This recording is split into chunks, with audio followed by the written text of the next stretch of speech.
અમદાવાદ ખાતે વિમાન દુર્ઘટના સર્જાઈ, જેમાં 270થી વધુ લોકોએ જીવ ગુમાવ્યા।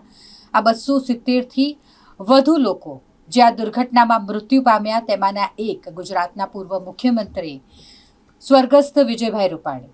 ગુજરાતના પૂર્વ મુખ્યમંત્રી વિજયભાઈ રૂપાણીનું પણ આ દુર્ઘટનામાં મોત નીપજ્યું હોય ત્યારે ભારતીય જનતા પાર્ટી દ્વારા સ્વર્ગસ્થ વિજયભાઈ રૂપાણીને શ્રદ્ધાંજલિ આપવા માટેના કાર્યક્રમનું આયોજન કરવામાં આવ્યું હતું। ગાંધીનગર કમલમ ખાતે આ કાર્યક્રમ યોજવામાં આવ્યું, જેમાં ભારતીય જનતા પાર્ટીના ગુજરાતના તમામ ધારાસભ્યો ઉપસ્થિત રહ્યા હતા।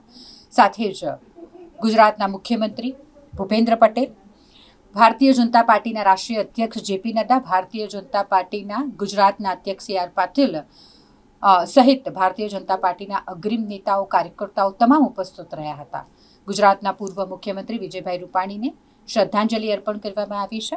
સાથે જ વડોદરા શહેરના સોખડા સ્વામિનારાયણ મંદિરના સંતો, અન્ય જે અલગ અલગ મંદિરો આવેલા છે તેમના સંતો, ગુજરાતના અલગ અલગ મંદિરના સંતો, અમદાવાદ જગન્નાથ મંદિરના સંત દિલીપદાસજી મહારાજ સહિત અનેક સંતગણ પણ આ કાર્યક્રમમાં હાજર રહ્યા હતા। તેમની વિશેષ ઉપસ્થિતિ પણ આ કાર્યક્રમમાં જોવા મળી। તેઓએ પણ ભગવાન તેમની આત્માને શાંતિ અર્પણ કરે તે માટે પ્રાર્થના કરી હતી।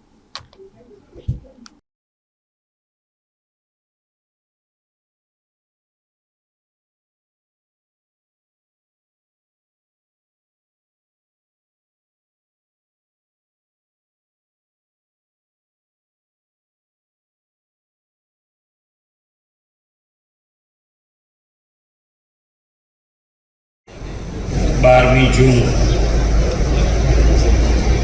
2025 दिवसे अमदावाद थी लंडन जवा उड़ेल एयर इंडिया विमान की भयावह दुर्घटनाए देश और दुनिया ने स्तब्ध कर अमदावाद में जो बनाव बनो अकस्मात थयो एમાં 241 પેસેન્જર અને ક્રૂ મેમ્બર સાથે આ અકસ્માતની જ્યારે જાણ થઈ ત્યારે માનનીય મુખ્યમંત્રી શ્રી ભૂપેન્દ્રભાઈ પટેલ અને મધ્યપ્રદેશના